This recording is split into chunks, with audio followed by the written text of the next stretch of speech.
समय कम है, समय कम है, लेकिन अभी भी समय है।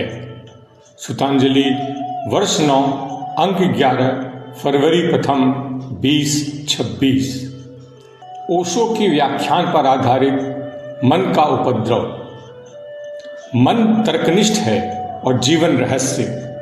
जीवन कोई गणित नहीं है, नहीं कोई व्यापारी है। जीवन किसी प्रेमी का प्रेम है, प्रेम की अनुभूति है। किसी कवि का स्वर है, संगीतज्ञ की स्वर लहरी है। जीवन सौंदर्य है, काव्य है, प्रेम है, लेकिन मन यह नहीं मानता। तर्क टेढ़ी मेढ़ी डगर है, यह हमें टेढ़े मार्ग पर ले जाता है, और जब तक हम उस टेढ़े मार्ग पर चलते रहेंगे तब तक जो सीधे मार्ग पर चलने से मिल सकता था उससे हम वंचित रहेंगे। सारा उपद्रव मन का ही है। मन तूफान है, मन हमारे भीतर उठती तरंगे हैं, लहरें हैं, और हम पूछते हैं उपद्रव कैसे शांत हो। इसका सरल और सीधा एक ही उपाय है कि उपद्रव ही न हो। मन हजार बहाने खोजता है।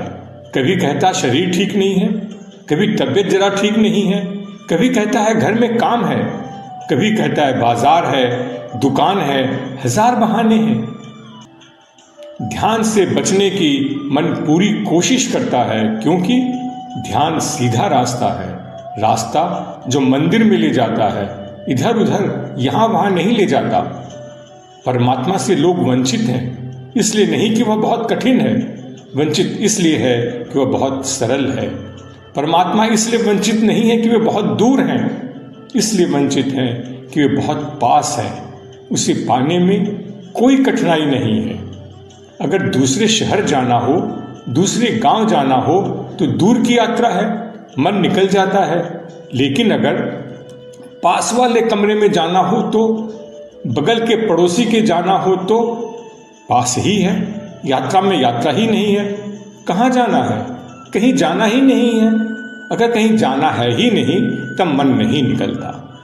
हमारा मन जिस चीज में जटिलता पाता है उसी में और उसी अनुपात में रस लेता है। ज्यादा जटिलता ज्यादा रस, कम जटिलता कम रस। क्योंकि चाल टेढ़ी मेढ़ी हो तो चलने में रस है, सीधे सीधे में, साफ सुथरे में मन कहता है कुछ रस नहीं, क्या करोगे, इतनी साफ सुथरी है, कोई भी पहुंच सकता है, मेरी क्या विशिष्टता। दरअसल धर्म बड़ी सीधी चीज है, लेकिन मन के कारण पुरोहितों ने धर्म को बहुत जटिल बना दिया है, क्योंकि जटिलता में ही रस है, अपील है।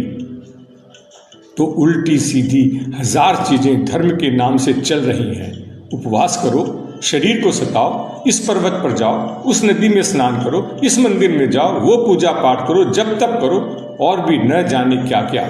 उल्टा सीधा बहुत कुछ चल रहा है, और चलता इसलिए है क्योंकि हमें यह जचता है। अगर कोई कहे कि बात बिल्कुल सरल है, बात इतनी सरल है कि कुछ करना ही नहीं है, सिर्फ खाली शांत बैठकर भीतर देखना है, तो हम उसे छोड़कर चले जाएंगे।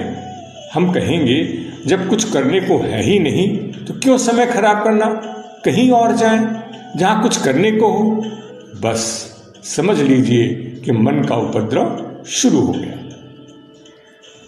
अगर हमें परमात्मा ऐसे ही घर के पीछे ही मिलता हो तो हमारा रस ही खो जाए। हम कहेंगे यह तो जन्मों जन्मों की बात है, युगों की बात है, परमात्मा ऐसे नहीं मिलता। ऐसे परमात्मा अचानक एक दिन आ जाए और हमें गोद में उठाकर कहे भाई मैं आ गया, तुम बड़ी प्रार्थना वगैरह करते थे, अब हम हाजिर हैं, बोलो। हम फौरन आंख बंद कर लेंगे। यह सच हो ही नहीं सकता, कोई बहुरूपिया है। अगर परमात्मा ऐसे ही आ जाए चुपचाप और कहे कि मैं आ गया, तुमने याद किया था, तो हम कभी भरोसा नहीं करेंगे। कहेंगे ये झूठ है, मक्कारी है, कोई स्वप्न देख रहा हूं, यह हो ही नहीं सकता। हम सरल को मान ही नहीं सकते। क्या परमात्मा ऐसे ही आता है? अगर हमारे मन की टेढ़ी मेढ़ी चाल न हो, अगर हम सीधे सरल होकर बैठ जाएं तो परमात्मा ऐसे ही आता है कि उसकी पगध्वनि भी सुनाई नहीं पड़ती। एक क्षण पहले नहीं था और एक क्षण बाद है।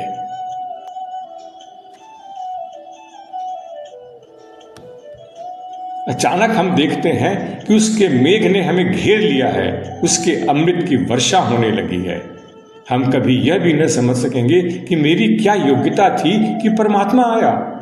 हम कभी समझ ही नहीं सकेंगे कि मेरी पात्रता क्या थी कि परमात्मा मिला, क्योंकि योग्यता की बात तो तर्क की बात है।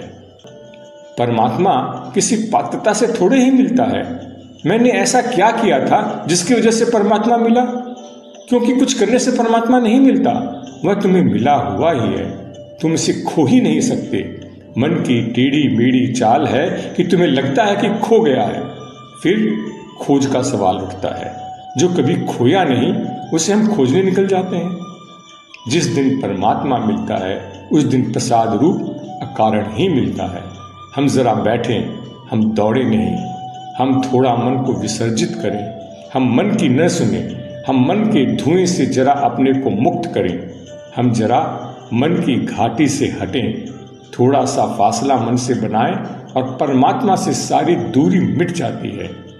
इसे हम ऐसे कह सकते हैं कि जितने मन के पास हैं उतने ईश्वर से दूर, जितने मन से दूर जितने ईश्वर के पास। जिस दिन मन नहीं उस दिन हम परमात्मा हैं।